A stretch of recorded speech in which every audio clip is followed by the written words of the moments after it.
Legacy of 1968 Protests, How a Leftist Revolution Helped Capitalists Win.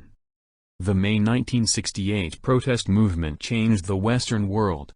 Now, almost 50 years later, it's clear a supposedly leftist movement ultimately helped capitalism to dominate. Although an immense abyss separates the social revolution of the 1960s from today's protests, we are witnessing a similar reappropriation of the energy of revolt by the capitalist system.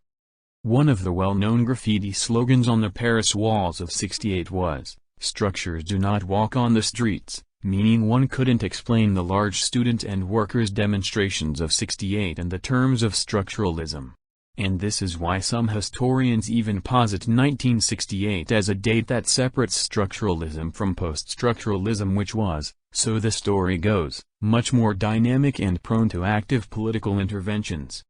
The French psychoanalyst Jacques Lacan's answer was that this, precisely, is what happened in 1968. Structures did descend onto the streets. The visible explosive events were ultimately the result of a structural shift in the basic social and symbolic texture of modern Europe.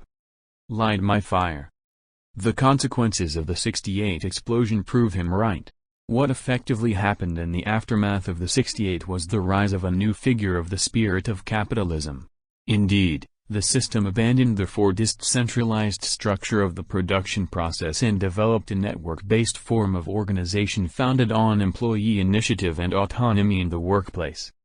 Thus, instead of hierarchical centralized chains of command, we now have networks with a multitude of participants, organizing work in the form of teams or projects, which are intent on customer satisfaction, and a general mobilization of workers thanks to their leader's vision. This new spirit of capitalism triumphantly recuperated the egalitarian and anti-hierarchical rhetoric of 1968, presenting itself as a successful libertarian revolt against the oppressive social organizations of corporate capitalism and really existing socialism. The two phases of this new cultural capitalism are clearly discernible in the stylistic changes within advertising. In the 1980s and 1990s, it was the direct reference to personal authenticity or the quality of experience that predominated, while later, one can note more and more the mobilization of socio-ideological motifs, such as ecology and social solidarity. In fact, the experience referred to is the experience of being part of a larger collective movement, of caring for nature and the welfare of the ill, poor and deprived, and of doing something for them. Helping hands? For instance, here is a case of this ethical capitalism brought to the extreme. Tom's Shoes, a company founded in 2006 on a premise: with every pair you purchase, Tom's will give a pair of new shoes to a child in need. 1 for 1. Using the purchasing power of individuals to benefit the greater good is what we're all about. Because among the planet's 7.6 billion people, 4 billion live in conditions inconceivable to many at the top of the tree.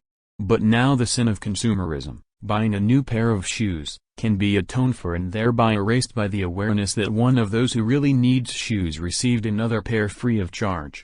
Meaning the very act of participating in consumerist activities is simultaneously presented as participating in the struggle against the evils ultimately caused by capitalist consumerism.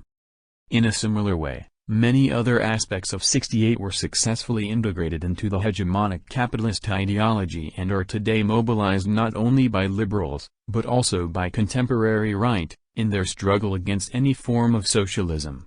For example, freedom of choice is used as an argument for the benefits of precarious work. So, forget the anxieties of not being sure how you will survive the next few years and focus instead on the fact that you gain the freedom to reinvent yourself again and again, to avoid being stuck to the same monotonous work. Utter upheaval. The 1968 protest focused its struggle against what were perceived as the three pillars of capitalism: factory, school and family. As a result, each domain was submitted to post-industrial transformation, leading to factory work becoming more and more outsourced or, in the developed world, reorganized along the post-Fordist non-hierarchical interactive teamwork.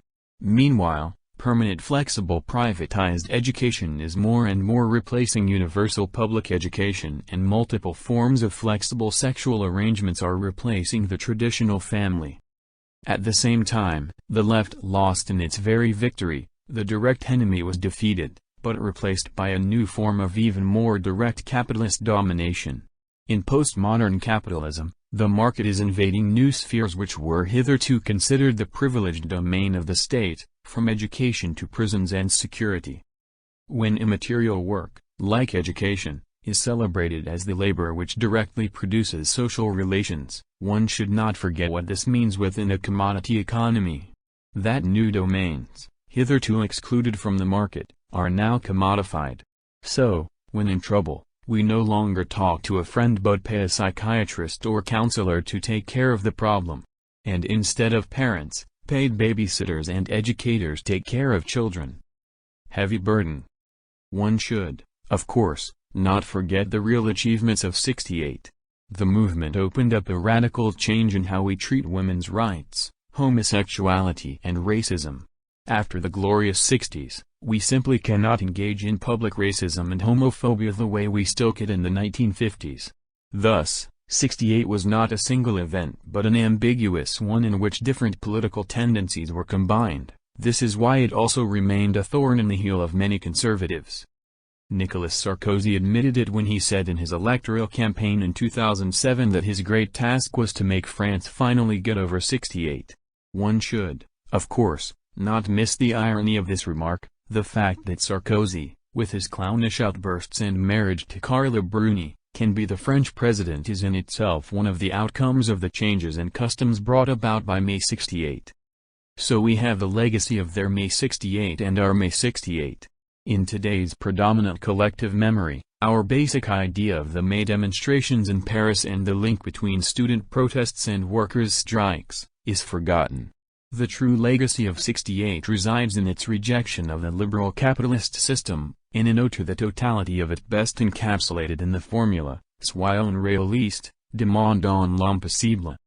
The true utopia is the belief that the existing global system can reproduce itself indefinitely and that the only way to be truly realist is to endorse what, within the coordinates of this system, cannot but appear as impossible. The fidelity to May '68 is thus best expressed by the question, how are we to prepare for this radical change and to lay the foundations for it?